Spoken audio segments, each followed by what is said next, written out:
Hello friends, welcome back to our channel. நம்ம இப்போ பார்க்க போகிறது ஒரு கஸ்டமர் வந்து நமக்கு ஒரு வண்டி வந்து ரெஸ்டோர் பண்ண சொல்லியிருந்தாங்க. ரெஸ்டரேஷன்னா ஃபுல் ரெஸ்டரேஷன் கிடையாது, பெயிண்டிங் மட்டும் பண்ண சொல்லியிருந்தாங்க. ஸோ நாங்கள் வந்து பெயிண்டிங்கு அதே மாதிரி இந்த ஹெட்லைட் அந்த அக்சசரிஸ் எல்லாமே புதுசாக மாற்றிருக்கோம். பார்த்தீங்கன்னா தெரியும், இந்த டயரு இது எல்லாமே ஃபுல்லாக இது பண்ண சொல்லியிருந்தோம். இன்ஜின் வேலை கிடையாது, இன்ஜினில் வந்து கொஞ்சம் சின்ன வேலை மட்டும் இருந்து ஒரு ஆஃப் இன்ஜின் வேலை என்ன அந்த மாதிரி பண்ணியிருக்கோம். ஸோ இந்த மாதிரி ரெஸ்டரேஷன் உங்கள் வண்டி வந்து ரெஸ்டரேஷன் பண்ணதுனால நம்ம காண்டாக்ட் பண்ணுவோம். இந்த மாதிரி ரெஸ்டரேஷன் பண்ணி தந்துடுவோம். நீங்கள் வண்டியை பார்த்தீங்கன்னா தெரியும் எந்த அளவு நாங்கள் க்ளீனாக ரெஸ்டரேஷன் பண்ணியிருக்கோம் அப்படின்னு சொல்லிட்டு. ஆக்சுவலாக இது ஃபுல் ரெஸ்டரேஷனான்னு கேட்டால் ஃபுல் ரெஸ்டரேஷன் கிடையாது. ஏன்னா பட்ஜெட் கம்மி தான், நம்ம கோட் பண்ணும்போதே ரொம்ப கம்மியாக கோட் பண்ணிட்டோம். ஸோ அதை விட அதிகம் ஆயிடுச்சு, இருந்தாலும் பரவாயில்ல. ஆனால் வந்து பார்த்தீங்கன்னா ஆக்சுவலாக நான் இந்த வீடியோ போடுறதுக்கு முக்கியமான காரணமே பார்த்தீங்கன்னா இன்னொரு விஷயந்தான். இது வந்து நம்ம ரெஜிஸ்ட்ரேஷன் அதுக்காண்டி இல்லை. நான் வந்து ஆக்சுவலாக இந்த பெயிண்டிங் பண்ணுறதுக்கு கொஞ்சம் டைம் ஆகிட்டு. ஸோ நான் என்ன நினச்சேன்னா என்னோட நான் எப்போவுமே வேலை பார்க்கக்கூடிய மெக்கானிக் வந்து கொஞ்சம் பிஸியாக இருந்தார். ஏன்னா என்னோட வண்டியை 2 நிற்குது. ஒரு சாமுராய் வந்து ஃபுல் ரெஜிஸ்ட்ரேஷன் நிற்குது, அப்புறம் இன்னொரு இது நிற்குது. ஸோ நான் வந்து எல்லாம் பெயிண்டிங்லாம் பண்ணிட்டு கொண்டு கொடுக்குறேன். அவர் டைம் ஆகும்னு சொன்னார். அதனால் தெரியாதனமாக ஒரு புது மெக்கானிக்கிட்ட கொண்டு போய் கொடுத்துட்டேன்.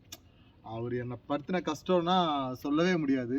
டெய்லி வர வைப்பாரு, செய்ய மாட்டாரு. அதாவது ஒவ்வொரு சின்ன சின்ன இதா, ஏன்னா அவருக்கு வந்து ஃபுல்லா வேலை தெரியல. பொதுவாக பார்த்தீங்கன்னா இந்த பழைய வண்டிகள்லாம் வந்து கொஞ்சம் பழைய மெக்கானிக் தான் பார்ப்பாங்க, எல்லாரும் பார்க்க மாட்டாங்க. ஏன்னா இதுல வேலை கொஞ்சம் அதிகமா இருக்கும். இப்போ ஒரு ஸ்ப்ளெண்டர் பார்க்கணும், டக்குன்னு பார்த்து கொடுத்துருவாங்க. ஸோ அதுக்காக வேண்டி நம்மளை வந்து ரொம்ப கஷ்டப்படுத்திட்டாரு. ஆக்சுவலாக என்னாச்சுன்னா நான் ஒவ்வொரு பொருளையுமே 2 டைம் வாங்கி கொடுக்குற மாதிரி ஆயிடுச்சு. என்னன்னா நான் ஒவ்வொன்று வாங்கி கொடுப்பேன், அவர் வந்து அதை களைஞ்சிருவாரு. ஏன்னா அவர் வந்து கிட்டத்தட்ட 2-2.5 மாசம் அவர்கிட்ட நிக்குது. அது ஒவ்வொன்றா அசம்பிள் பண்ணுவார், களைஞ்சிருவார். பார்த்தீங்கன்னா பெயிண்ட் கூட அங்கங்கே லைட்டாக இதாகிருச்சு. நிறைய விஷயங்கள். அதாவது ஒரு பார்ட்னர் எனக்கு இது காசெல்லாம் எனக்கு நஷ்டமானது காரணம் என்னென்னா நான் 2 டைம் வாங்கி கொடுக்குறேன். அதை அவரை ஒன்றும் சொல்லவும் முடியாது, ஏன்னா அவர் நம்மள்ட்ட அப்படி பேசுகிறாரு. ஆனால் அதே தான், நீங்கள் வந்து எப்போவுமே வந்து நமக்கு வந்து வேலை சீக்கிரம் முடியும்னு சொல்லிட்டு உங்களுக்கு தெரியாத மெக்கானிக்கிட்ட என்றைக்குமே கொண்டு கொடுக்காதீங்க. எப்போவுமே உங்களுக்கு வேலை செஞ்சு தர மெக்கானிக் கொஞ்சம் காசு கூட வாங்கினாலும் பரவாயில்ல, கொஞ்சம் டைம் கூட ஆகினாலும் பரவாயில்ல, உங்களுக்கு எப்போவுமே வேலை செய்கிற மெக்கானிக்கிட்ட கொடுங்க. புது மெக்கானிக்கிட்ட என்னையுமே கொடுக்காதீங்க. நிறைய இருக்குது அவரை பற்றி சொல்கிறதுக்கு. இதில் சொன்னால் ஏன்னா அவ்வளோ வந்து டார்ச்சர் பண்ணிட்டார் எனக்கு. இந்த இதில் பைத்தியம் மட்டும்தான் பிடிக்கல இந்த வண்டி அவர்கிட்ட கொண்டு கொடுத்ததில். அந்த அளவு இது பண்ணிட்டார். இப்போவுமே எனக்கு ஃபினிஷ் பண்ணி தந்ததில் வந்து எனக்கு பெரிய அளவில் ஒரு திருப்தி இல்லை.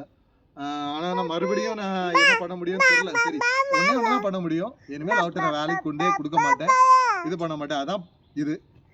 சரி, ஓகே ஃப்ரெண்ட்ஸ், இன்னொரு வீடியோவில் சந்திக்கலாம். அது வரைக்கும் பாய்.